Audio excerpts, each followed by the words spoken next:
Buenos días, amigos de En la Mañana por Teleimpacto. Nelson Encarnación, un servidor Manuel Jiménez. Estamos muy agradecidos de su sintonía con este espacio, como siempre, tratando de llevarles a ustedes las últimas informaciones, los últimos comentarios y también nuestros análisis sobre esos hechos que ocurren tanto en el país como alrededor del mundo. Buenos días, don Nelson. Buenos días, amables televidentes. Buenos días, Manuel. ¿Cómo está el mundo? El mundo siempre está muy agitado. Muy agitado. Y muy agitado. Sí, ya con la palabra agitado, ahí se consume todo. Tú sabes que en una ocasión, hablando con el fenecido presidente Joaquín Balaguer, él me comentó, estamos hablando en el marco de una entrevista informal, pero en ese marco él utilizó una palabra que a mí me llamó mucho la atención. Me dijo que ese señor, me voy a recordarlo, es un bellaco. Y entonces yo, la connotación de bellaco, porque la manera que él lo dijo, estaba hablando muy mal de esa persona. Y entonces, es un bellaco. Sí, es un bellaco. Y yo, sencillamente, ya cuando terminé la entrevista, le pregunté, bueno, pero aquí bellaco es una palabra como que no se usa mucho y me dijo, no, Jiménez, me dice, bellaco lo encierra todo lo malo lo encierra bellaco. Así que ahí está todo, ahí está maldito, ahí está todo. Maldito, HP. Sí, ahí está todo. Sí. Ese bellaco es más, es peor que perverso. No, es que bellaco lo encierra todo, decía incluyendo él. perverso. Sí, todo lo malo de una persona que tú puedas considerar que esa persona lo encierra bellaco, según el fenecido presidente Joaquín Balaguer. Y era un hombre un intelectual, sí. Claro. No hay que dudar. Y que no era muy dado a usar ese tipo de palabras que fueran hirientes para... Se estaba refiriendo a un antiguo dirigente reformista que había abandonado el partido y estaba haciendo una bellaquería por ahí. Entonces, él le llamó bellaco. Pero bueno, señores, aparte de eso, miren, señores, el clima está bastante complicado. Lo que está diciendo el Instituto Dominicano de Meteorología y el Centro de Operaciones de Emergencia es que gran parte del país está en verde y amarillo. Se están pronosticando fuertes lluvias. Ahí está el mapa, Nelson, un mapa bastante preocupante porque el número de provincias donde no se está pronosticando lluvia no pasan, déjame ver, de 6. Son 26, sí. 6. Entonces hay 26 provincias que están en esas condiciones. Pero vamos a ver concretamente qué nos dice. No, pero espérate, no lo digas así tan... Hoy estamos hablando de 18 más 8. Pero no lo digas así tan suavecito. Sí, ¿no? Estamos hablando que hay 4 en rojo. En rojo, sí. El mapa es preocupante. El mapa es preocupante, sobre todo por lo que advertíamos en el día de ayer, de que ha estado lloviendo de manera persistente y permanente durante estas 2 últimas semanas en gran parte del territorio nacional. Entonces, ya cuando se está generando condiciones de lluvias muy frecuentes, muy permanentes, lo que advierten los expertos es que los suelos se saturan y las posibilidades de inundaciones urbanas y rurales y desbordamiento de ríos, cañadas y arroyos son mayores. Y entonces por eso el Centro de Operaciones de Emergencia está colocando este mapa en el día de hoy, sobre todo porque hoy es jueves. Es posible que esto se mantenga ya durante el viernes. No sabemos el fin de semana, pero las condiciones climáticas en República Dominicana han estado registrando básicamente ese patrón desde hace 2 o 3 semanas. Pero ¿qué dice el informe expedido a las 6 de la mañana de hoy? Dice que este jueves permanecerá la humedad e inestabilidad asociada a la vaguada en varios niveles de la troposfera y al viento del noreste, generando en horas matutinas algunos aguaceros dispersos sobre el litoral costero atlántico. En horas de la tarde hasta las primeras horas de la noche ocurrirán aguaceros muy fuertes, en ocasiones tormentas eléctricas, ráfagas de viento fuertes localmente y posibles granizadas sobre la provincia del noreste, la llanura oriental, la cordillera central y el valle del Cibao, principalmente hacia la Altagracia, Atomayor, El Ceibo, Monteplata, Sánchez Ramírez, Samaná, el Gran Santo Domingo, La Romana, San Pedro de Macorís, Monseñor Noel y San Cristóbal. Bueno, pero para mañana dice Indomé que el ingreso, mañana viernes, que el ingreso de una masa de aire de menor contenido de humedad favorecerá condiciones mayormente soleadas y se reducirán las precipitaciones en gran parte del país. Eso es lo que está advirtiendo el Indomep en el día de hoy. Pero llamamos la atención sobre ese mapa que ustedes vieron ahí en pantalla. Es un mapa donde la mayoría de las provincias están en amarillo, que es el color inmediatamente anterior al rojo. Quiere decir que las posibilidades de fuertes aguaceros están dadas en toda esa provincia que están en amarillo y más las que están en rojo. ¿Cuáles son las que están en rojo? No. Está en rojo, bueno, está allá arriba Montecristi, está Puerto Plata, que ha estado en rojo básicamente Muchas de manera veces. intermitente varias veces. Y me parece que ahí abajo está, bueno. Y no lo dice ahí en el informe, Carlos.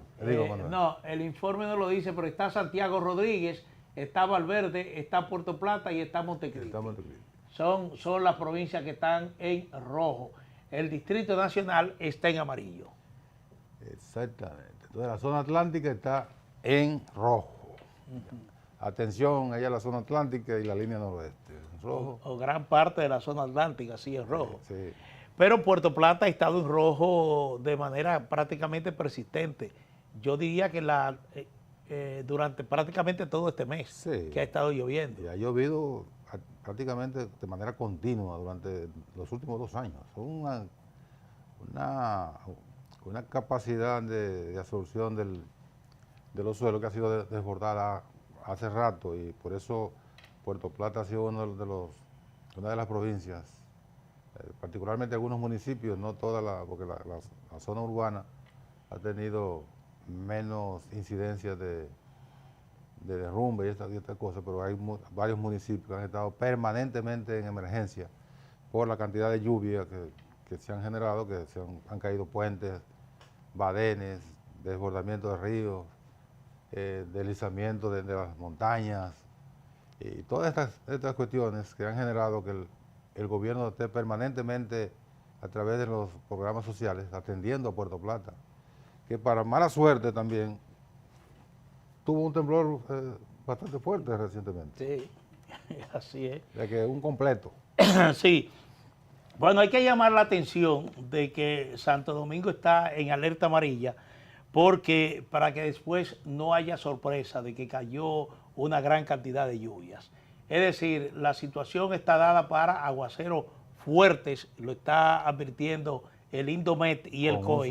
Con un superlativo muy fuerte, dice ahí, esta tarde. Muy fuertes a partir del mediodía es lo que está advirtiendo el Indomet. Es decir que aquí podemos registrar lluvias similares a las que ya hemos tenido y todos conocemos las consecuencias de esas lluvias, lo que ha originado, porque, repito, aquí hay un problema de drenaje que en algún momento tendrá necesariamente que afrontarse, y ese problema de drenaje ocasiona fuertes inundaciones urbanas aquí en la capital de la República, y ya en Santiago de los Caballeros, que igualmente está en amarillo, sigue en amarillo.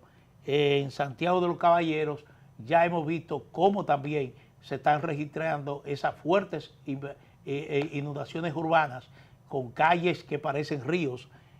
Son situaciones realmente bastante peligrosas que se están generando, y todo eso lo ocasiona la gran cantidad de lluvias que ha estado cayendo, incluso uno diría que en condiciones atípicas. Históricamente Ya para el mes de abril, marzo, no era tradición de fuertes lluvias en la República Dominicana. Las lluvias siempre le esperábamos a partir del mes de mayo. El mes de mayo era el mes de las lluvias, pero el cambio climático ha modificado todo.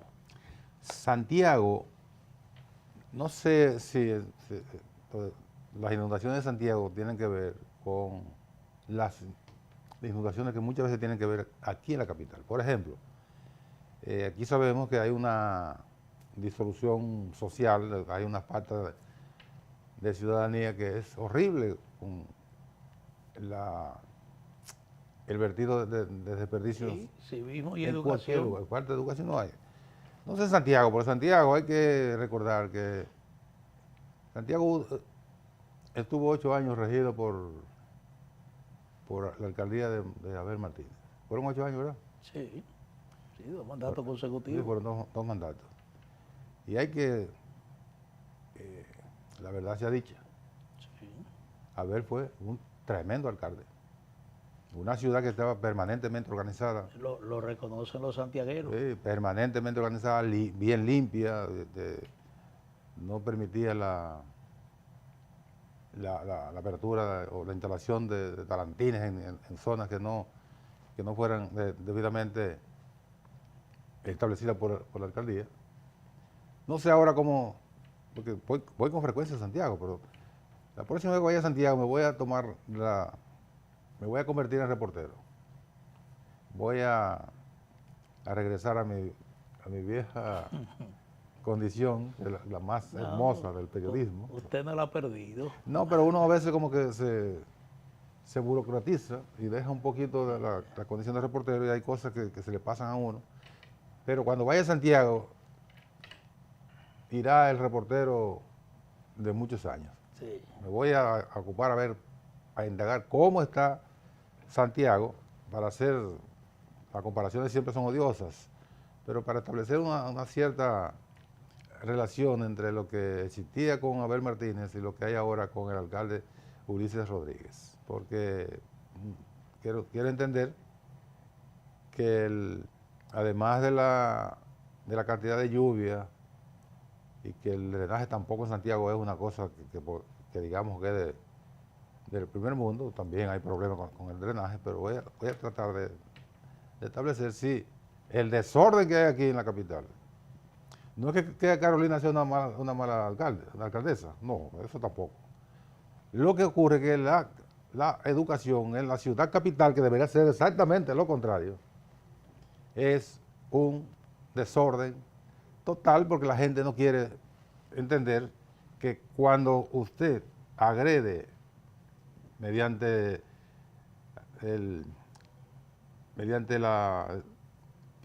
echando basura, tirando cualquier cosa, usted también está agrediendo su medio y que en algún momento va a tener que pagar las consecuencias, sea como peatón o sea como conductor de un vehículo cuando la ciudad se ahoga.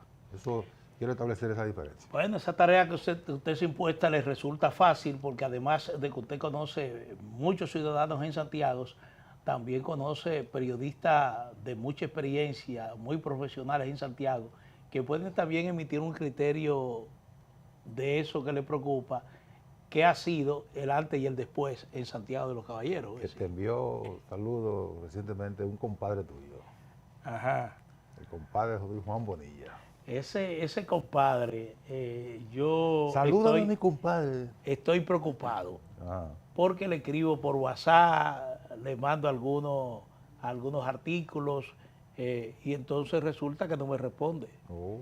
Me deja ni siquiera en visto, como dicen los expertos. Oye, entonces, pues. Entonces yo no sé, ese compadraco habrá que revisarlo porque me costará llamar a mi comadre Nelly Mirabal igualmente para que me lo ponga en cintura porque la verdad es que me está extrañando. Yo sé que él escucha el programa por la mañana. Sí, pero él ve el programa por la mañana. Sí. Lo veo ahí, saluda a mi compadre. Sí, que este es un mensaje directo a ese compadre, porque ese compadre lo siento como un poco lejos. No. Y eso me preocupa porque hay mucho cariño de ambas partes.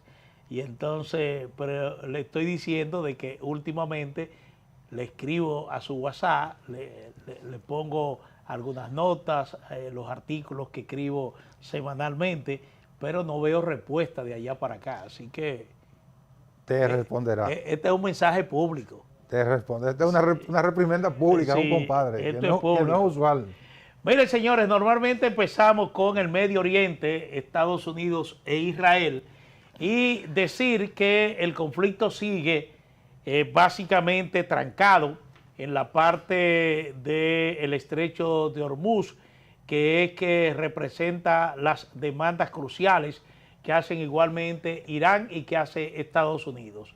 Ya hemos repetido aquí de lo que mantiene actualmente trancado el juego es que Estados Unidos demanda la apertura del estrecho de Hormuz por parte de Irán e Irán reclama que Estados Unidos termine con el bloqueo que ha impuesto a sus puertos y a la salida del estrecho de Hormuz. Estas dos posiciones que son las que se han enfrentado en primero en las conversaciones que sostuvieron representantes de ambos países cara a cara en Islamabad, la capital de Pakistán, pero también en la propuesta que ha sido intercambiada por Estados Unidos Estados Unidos e Irán a través de Pakistán. Esa propuesta siempre ha estado latente y eso es lo que ha evitado que hasta ahora vuelvan a sentarse en una segunda ronda de negociaciones los representantes estadounidenses y los representantes iraníes. Eso está, como dije, en el limbo, si no se ve realmente una señal clara de que pueda reanudarse en un tiempo relativamente corto esas conversaciones, cosa que anhela el mundo porque la situación se ha ido complicando en términos de aumento en los precios internacionales del petróleo y eso afecta a todas las economías del mundo. Pero ¿qué es lo que está ocurriendo en estos momentos? Lo que no ha hecho el poder de los misiles disparados por Israel y Estados Unidos contra Teherán, contra Irán, lo está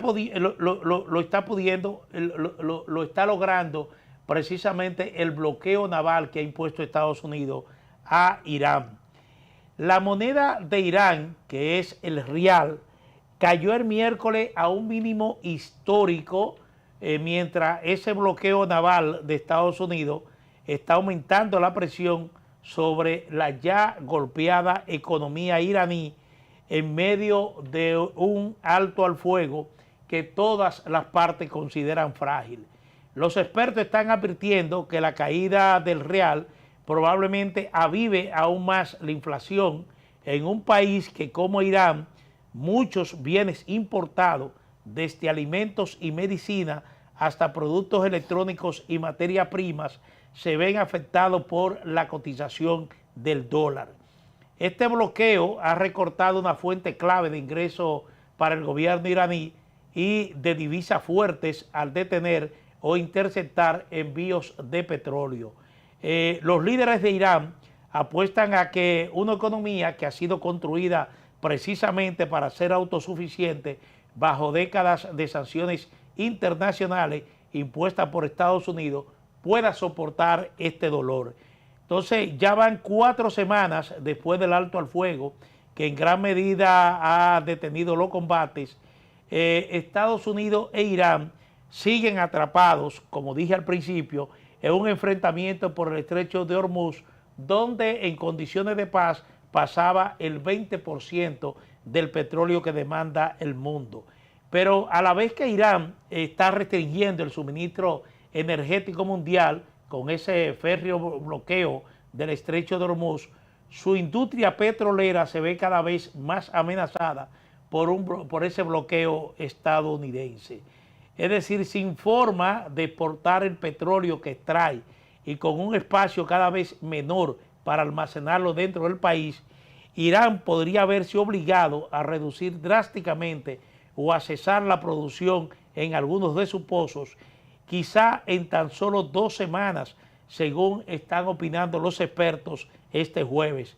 La situación probablemente no sea tan grave como la definió recientemente el presidente de los Estados Unidos, Donald Trump, quien de manera pintoresca, como es usual en él, sugirió que los oleoductos podrían empezar a explotarse en cuestión de días.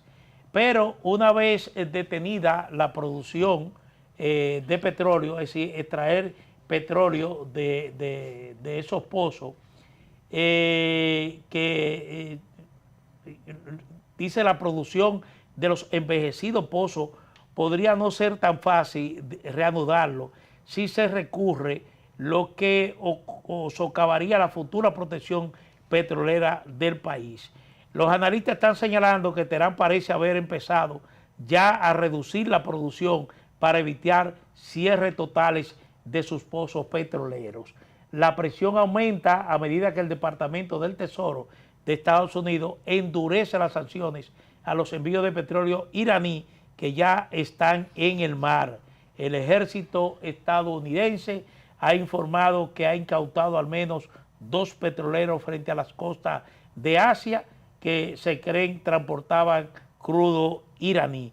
Hasta ahora, en el día de ayer, el propio presidente Trump estaba hablando de que ese bloqueo que ha impuesto Estados Unidos ha impedido a 29 buques que están en puertos iraníes zarpar de esos muelles y llegar hasta el destino, hasta su ruta final, por el bloqueo que se ha impuesto. ¿Qué está sucediendo? Bueno, en el día de hoy, el precio del petróleo Brent, que es el referente mundial, se cotizaba entre 123 y 125 dólares el barril. Un precio, si se quiere, histórico después de la crisis de los 70, de los años 70, donde el petróleo alcanzó precios internacionales. En 2008. Bueno, en 2008 sí alcanzó, pero en los 70 también hubo una crisis, sí. Pero en el 2008 sobrepasó casi los 140 dólares el barril. Estamos hablando de que es una situación que está impactando prácticamente a todo el mundo, la situación que se mantiene en Medio Oriente, básicamente por ese bloqueo doble del estrecho de Hormuz. El precio del petróleo West Texas, que es el petróleo que consume República Dominicana, igualmente ha seguido en alza. Ayer se cotizaba a 92 dólares, por encima de los 92 dólares. No he visto el precio en el día de hoy, a cómo se estaría cotizando el barril de petróleo del West Texas, pero como quiera que sea... A 106 está. Bueno, 106, un precio bastante gravitante sobre la economía dominicana, porque hay que recordar que el gobierno, a pesar de que proyectó un precio del petróleo en el presupuesto nacional entre 64 y 65 dólares el barril, ha tenido que estar enfrentando alzas ya que sobrepasan con creces ese monto. Si se está cotizando al día de ayer a 106 dólares el barril, eso implica que probablemente el gobierno tendrá que hacer ajustes en los precios de los combustibles internos este viernes. No. Porque sucede, no lo haría. No bueno, no va a aumentar. Se consignó alrededor de 8,000 millones de pesos para el subsidio de los combustibles. En el curso de este año se ha tenido que erogar semanalmente fuertes sumas, en algunas ocasiones cerca de 2,000 millones de pesos para subsidiar el costo interno de los combustibles.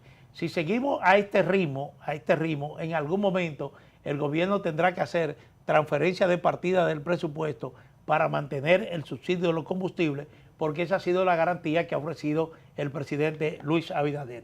Finalmente, Nelson, Peter Hegseth, que es el secretario de Guerra de los Estados Unidos, comparecerá hoy ante el Congreso, ante un comité especial del Congreso de Servicios Armados de la Cámara de Representantes, donde por primera vez va a responder preguntas de los congresistas en torno a este conflicto con Irán.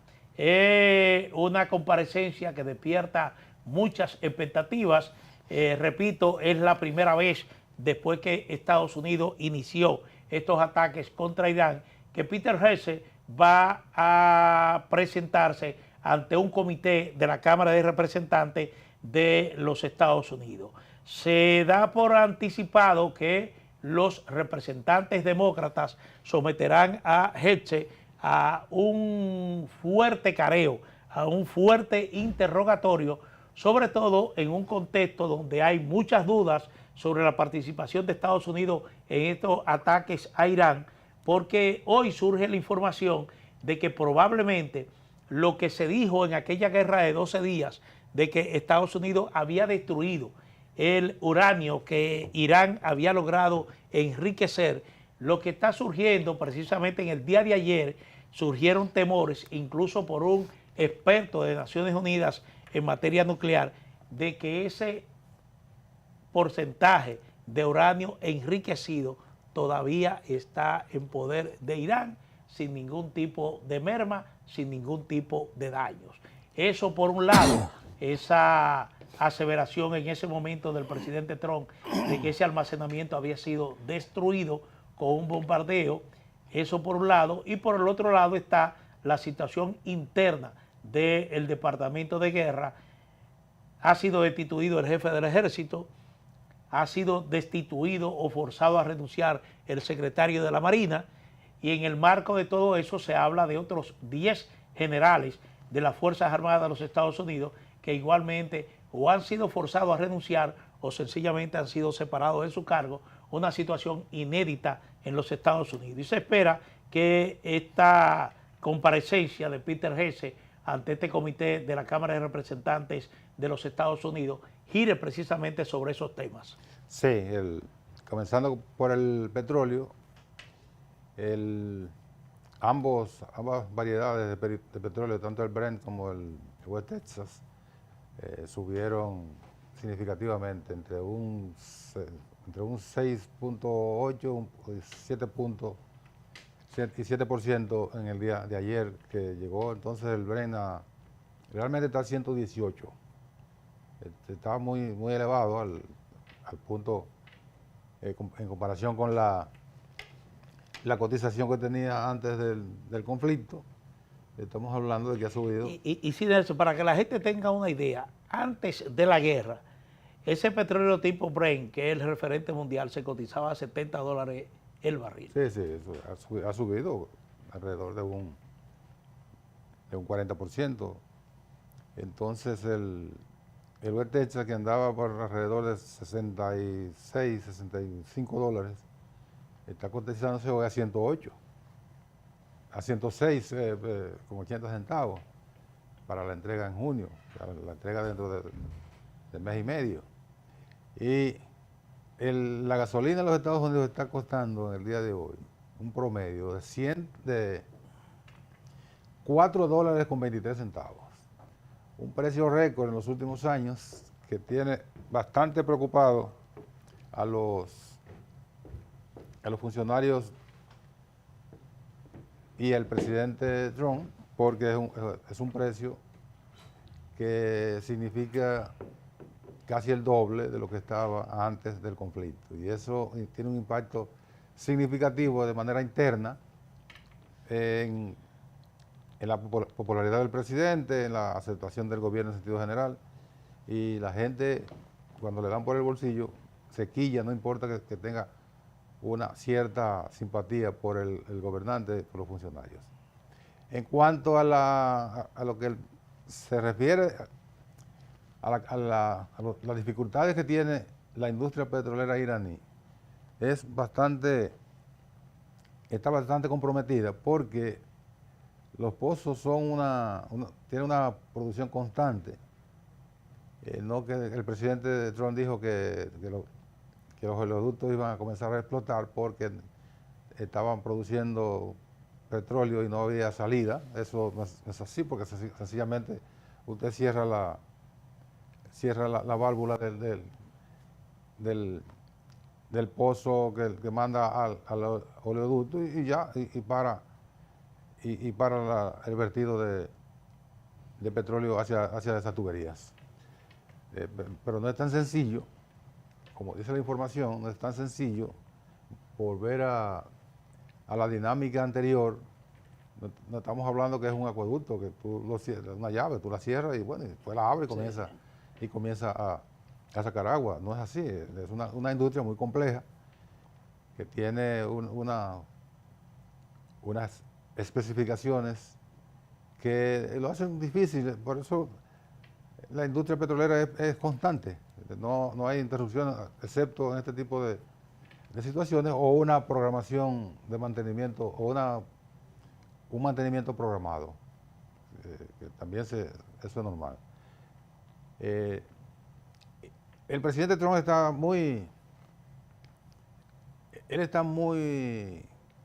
como muy envalentonado a partir de que Irán le presentó la última propuesta. Y entonces él dice, Irán nos está pidiendo que nosotros abramos el estrecho de Hormuz.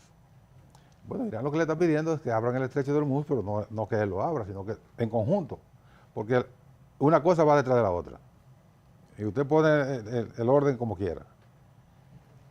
El estrecho de Hormuz está cerrado porque hay un bloqueo a la salida del océano por parte de la Marina de los Estados Unidos. Y la Marina de los Estados Unidos está en ese lugar bloqueando los buques porque el estrecho de Hormuz está cerrado. Esa relación es lo que mantiene, no importa el orden, es lo que mantiene la dificultad. Ayer... Sí, discúlpame, Nelson, pero la última propuesta de Irán, presentada a través de Pakistán, lo que propone es que ellos están dispuestos a abrir el estrecho de Hormuz y a terminar la guerra. Lo dice textualmente. Pero, si Estados Unidos abre si Estados Unidos abre quita el bloqueo. Pero ahí hay el pero es lo que ha mantenido la falta de un acuerdo. Es que ellos insisten en que se postergue las conversaciones en relación a su programa nuclear. Y ahí es donde está el tema. Ahí también. Ese es un nudo que hace bastante compleja la posibilidad, o bastante difícil la posibilidad de un entendimiento, por lo menos en el terreno en que nos encontramos ahora. La discusión de si en la guerra de los 12 días, que finalizó concretamente cuando varios aviones de la Fuerza Aérea de los Estados Unidos bombardearon lo que se entiende que son las instalaciones nucleares de Irán, en las instalaciones en Isfahán. Las provincias son bastante difíciles, pero uno recuerda a Isfahán porque es un nombre fácil, pero eran 2 o 3. Y esas bombas de profundidad que causaron severos daños, el presidente Trump lo presentó como una solución definitiva al programa nuclear de los Estados Unidos. Ocurre que desde un principio los que analizan con alguna profundidad y con algún tipo de conocimiento dijeron, bueno, lo que las bombas de penetración profunda hicieron en Irán fue causar daños a unas instalaciones, no precisamente destruyeron lo que estaba contenido en esas, el material que se estaba trabajando en esas instalaciones. ¿Por qué? Porque los iraníes te han demostrado que no son tontos, de tontos no tienen ningún pelo. Cuando estalla el conflicto, ¿qué es lo que hacen? No solo lo ponen en un lugar, lo dispersan por varios lugares. Los 400, 500, 600, la cantidad de kilos que se atribuye a Irán tener ya enriquecido a un 60 o 65%. Ellos dispersaron ese material por varios puntos. No creo que lo hayan concentrado de nuevo. El uranio enriquecido no es un material que tú lo puedas estar manipulando sin consecuencias. Es un material altamente peligroso. Las instalaciones donde está ese material son instalaciones muy particulares, con unas características muy especiales, porque estamos hablando de material radioactivo, a un nivel que quizás no sea tan nocivo como si ya es un material con capacidad de producción de bombas, pero sigue siendo un material altamente peligroso. Por ejemplo, recordamos en la planta de Fukushima de Japón, que fue impactada por un tsunami, ahí no se estaban produciendo bombas. Sin embargo, el daño ecológico que eso produjo y la contaminación que eso produjo, hasta hay documentales, ya hay libros que establecen cómo eso impactó a toda el litoral donde estaba. ¿No? Y en Chernobyl también. Chernobyl ya no estaban produciendo bombas.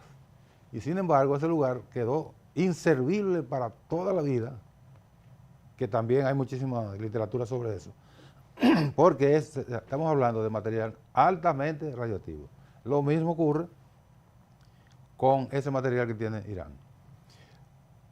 Lo otro es la presentación el día de hoy del secretario de guerra o de crímenes de guerra, como algunos le dicen algunos adversarios de los Estados Unidos y particularmente del señor Hetzel, va a comparecer a la Cámara de Representantes. Es un comité que tiene composición de ambos partidos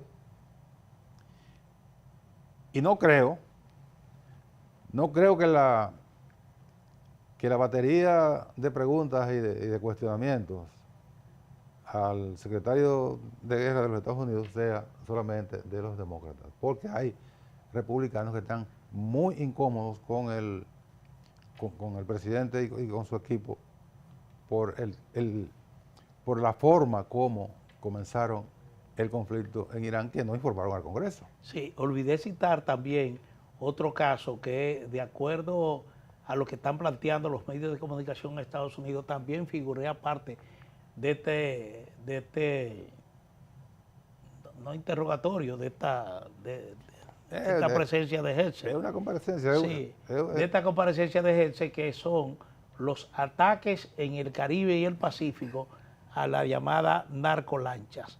Es decir, que el número de muertos, precisamente la semana pasada, se estuvo reportando 2 operativos donde igualmente se reportaron muertos. Sí. Me parece que en el Pacífico, también sí, por parte de la Armada de los Estados Unidos. Sí, entonces previo a la comparecencia, el secretario Hetzel dice que la guerra le ha costado, que Estados Unidos ha invertido en Irán en el conflicto alrededor de $25 mil millones. Es seguro que los legisladores los legisladores de presupuesto, de la Comisión de Presupuesto, que no tienen participación en este comité, pero estos legisladores del Comité de Guerra, del Comité de Defensa, que van a interrogar hoy a Peter Hetzel, se habrán comunicado con los del Comité de Presupuesto y le habrán preguntado si es verdad que el conflicto le ha costado a Estados Unidos $25 mil millones. Porque de seguro eso es mínimo 3 veces esa cantidad. Lo que le ha costado este conflicto a los Estados Unidos. No es cierto que haya gastado 25 mil millones, porque 25 mil millones ha gastado Irán. Debe ir por mucho más de esa cifra. Porque hay que recordar que también, de seguro, le van a sacar ese expediente al secretario Hetzel. Hay que recordar que el Pentágono primero pidió un presupuesto adicional de $250 mil millones para la campaña en Irán. Si usted está pidiendo que en el presupuesto que va a conocer le asignen $250 mil millones, significa que ha tenido una erosión significativa. Eso se representa que usted ha tenido una erogación, una sangría significativa a sus recursos y lo va a reponer por esa cantidad. Ellos después bajaron y están pidiendo alrededor de 108 o 110 mil millones para el conflicto en el presupuesto del Pentágono. De manera que lo que vamos a conocer esta tarde de ese interrogatorio, ese match que van a tener el secretario y los miembros de la Cámara de Representantes será muy interesante. En lo que concierne a los ataques en el Pacífico y el Caribe, que en el Caribe han cesado de manera automática, lo que significa, ya ustedes entienden lo que eso, por dónde andaba ese asunto. Y la respuesta está en el 3 de enero de este año. En un momento a quien interrogaron fue al jefe de la Marina de los Estados Unidos, por un caso muy específico y que después se complicó con con todo el operativo que llevan a cabo en el Pacífico y en el Caribe. Fue concretamente porque fusilaron literalmente a 3 personas de un ataque. Habían sobrevivido esas 3 personas y dicen que el secretario Hetzel, cuando el jefe de la Marina o el comandante de la flota le pregunta, y él dijo, salgan de eso, y lo fusilaron. Y eso quedó documentado, y el jefe de el almirante William, que sé yo qué, fue al comité del Congreso, del Senado en este caso, y le sacaron ese expediente, y él trató de lavarse la mano diciendo que él estaba cumpliendo órdenes, pero el secretario Hetzel dijo que él no había dado esa orden, y ahí se diluyeron esa maraña de pasarse la bola de uno a otro, y nadie asumió la responsabilidad de un fusilamiento sumario a 3 personas que sobrevivieron a un ataque de estos que han llevado a cabo las naves de los Estados Unidos, supuestamente para eliminar el trasiego de drogas hacia su territorio. Bueno, ya mañana tendremos ocasión de conocer lo que se le ha preguntado y lo que responda el secretario de Guerra de los Estados Unidos. Vámonos a una pausa y retornamos en breve.